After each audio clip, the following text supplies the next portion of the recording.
9 নম্বর যে সৃজনশীল, এখানে বলছে যে এই অবস্থানে দাঁড়ানো ব্যক্তি 120 হার্জ কম্পাঙ্ক। তাহলে যে দেওয়া আছে এখানে কি, যে দেওয়া আছে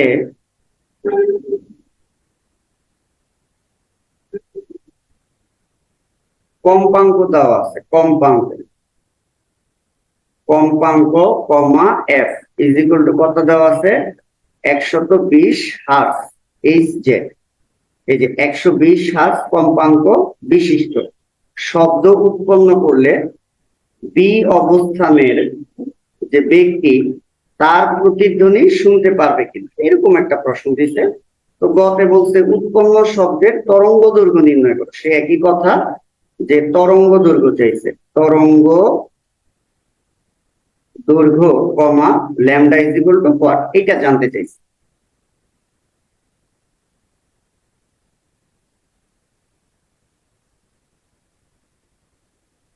তো এখন এফ দেওয়া আছে, ল্যামডা জানতে চাইছে। আমরা তো জানি V is equal two F lambda. তাহলে বেগ তো দরকার, বেগ সরাসরি উদ্দীপকের দেওয়া নাই, তাহলে দেওয়া না থাকলে তাপমাত্রা দেওয়া থাকবে। এই যে দেখো 20 ডিগ্রি সেলসিয়াস তাপমাত্রা বলে দিচ্ছে।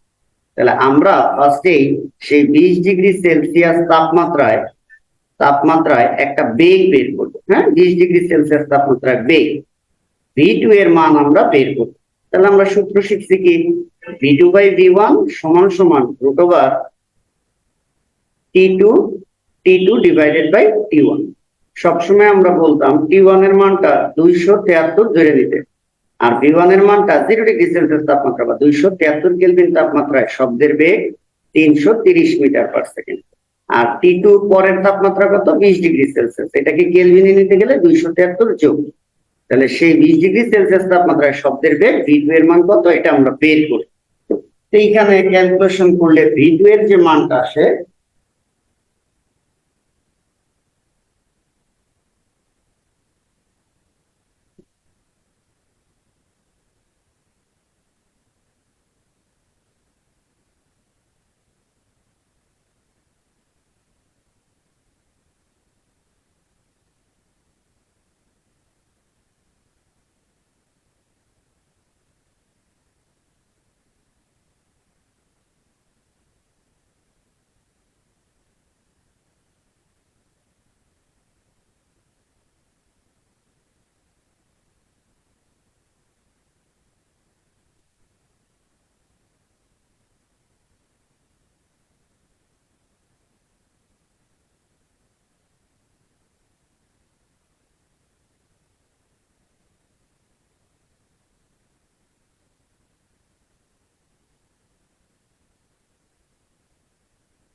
এটা আসে হইতেছে 341.87 এত মিটার পার সেকেন্ড।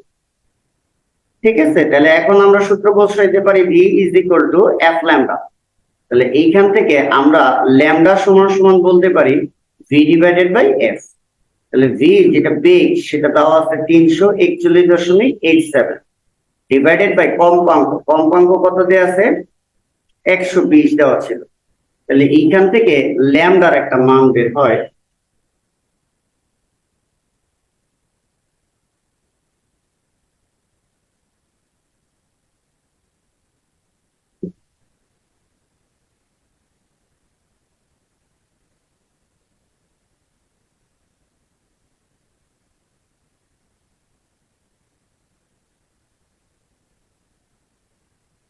এটা আসে 2.85, অ্যারাউন্ড এটার কাছাকাছি এত মিটার। তো এটা হইতেছে 1.4 না, এটা হইতেছে অ্যান্সারটা হবে কত 2.84 মিটার। এই হইতেছে গয়ের অ্যান্সার। তো ঘতে বলতেছে আইসা নতুন করে যে বায়ুর তাপমাত্রা যদি 40 ডিগ্রি সেলসিয়াস হয়, একই শব্দের জন্য বি অবস্থানের ব্যক্তি প্রতিধ্বনি শুনতে পারবে কিনা। তাহলে যেহেতু প্রতিধ্বনি শুনতে পারবে কিনা, তাহলে আমরা জানি,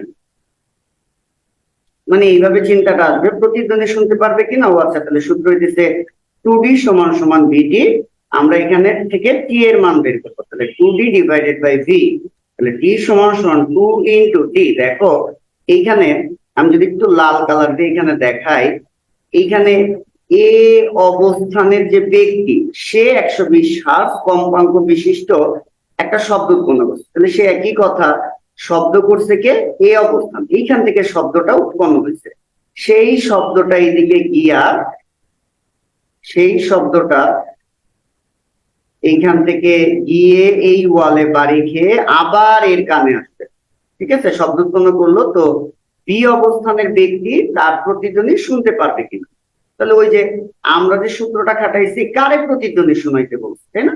তাহলে ওই যে দুইটা কথা যে এই টাইপের অঙ্কগুলোতে পিছনের সোর্সের থেকে উৎস থেকে শব্দ হবে, দেখো শব্দ উৎপন্ন হয়েছে এ থেকে, কিন্তু ঘ নাম্বারে বলছে বি অবস্থানের ব্যক্তিকে প্রতিধ্বনি শুনতে পারবে কিনা, তাহলে সূত্রটা কাটাইছি বি অবস্থানের ব্যক্তির জন্য, বি অবস্থানের জন্য, বি অবস্থানের জন্য। আচ্ছা, তাহলে ডি ডি যে আমরা প্রশ্ন করতাম কে প্রতিধ্বনি শুনতে চাইতেছে, বি অবস্থানে দাঁড়ানো ব্যক্তি, তাহলে তার থেকে প্রতিফলকের দূরত্ব নিব। দেখো এ থেকে পুরা প্রতিফলকের দূরত্ব দেওয়া আছে কিন্তু 23 মিটার, আবার এ থেকে বি পর্যন্ত দেওয়া আছে 5 মিটার, তাহলে পুরো 23 থেকে 5 বিয়োগ দিলেই কিন্তু বি থেকে প্রতিফলকের দূরত্ব চলে আসে। আমার কিন্তু দরকার কে প্রতিধ্বনি শুনবে বি, তাহলে বি থেকে প্রতিফলকের দূরত্ব, তাহলে পুরোটা 23 থেকে 5 বিয়োগ দিলে যে দূরত্বটা থাকবে সেটা হচ্ছে বি থেকে প্রতিফলকের দূরত্ব ডিভাইডেড বাই বেগ। বেগ তো আমরা বের করছি, কিন্তু আমরা একটা জিনিস জানি, তাপমাত্রা বেগ কখন পরিবর্তন হবে, যখন তাপমাত্রার পরিবর্তন করা হবে। বেগ কখন পরিবর্তন হবে, যখন তাপমাত্রার পরিবর্তন করা হবে। এখন দেখো গতে কিন্তু আমরা একটা বেগ বের করছি, সেই বেগ দিয়ে এখন করলে হবে না। কেন? কারণ গতে বা উদ্দীপকে তাপমাত্রা দেওয়া আছে 20 ডিগ্রি সেলসিয়াস, এখন বলতেছে বায়ুর তাপমাত্রা যদি 40 ডিগ্রি সেলসিয়াস হয়, তাহলে এখানে তাপমাত্রা একটা পরিবর্তন হয়েছে, তাপমাত্রার পরিবর্তন হলে বেগের পরিবর্তন হবে, তাই ঘ নাম্বার অঙ্কে নতুন করে একটা বেগ বের করতে হবে। তাহলে আমাদের ঘয়ের শুরুর যে কাজ 40 ডিগ্রি সেলসিয়াস তাপমাত্রায় শব্দের বেগ বের করা, শব্দের বেগ। সেই সূত্র v2 বাই v1 সমান সমান √t2 বাই t1। t1 এর মান আমরা কত ধরবো, 273। এই 273 কেলভিন তাপমাত্রায় শব্দের যে বেগ এটা 330, তাহলে t2 কত, 40 ডিগ্রি সেলসিয়াস তাপমাত্রায়, অর্থাৎ 273 যোগ করে আমি কেলভিনে নিলাম, এই তাপমাত্রায় শব্দের বেগ v2 এর মান আমরা বের করি। তাহলে এটা যেটা হয়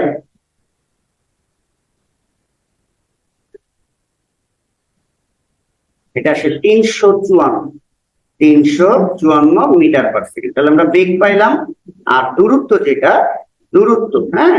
দূরত্ব কমা ডি সমান হইতেছে 23 বিয়োগ 5 এত মিটার। তাহলে এই যে বেগ পাইলাম 354 দিয়ে ভাগ করলে টি এর এখন একটা মান বের করতে,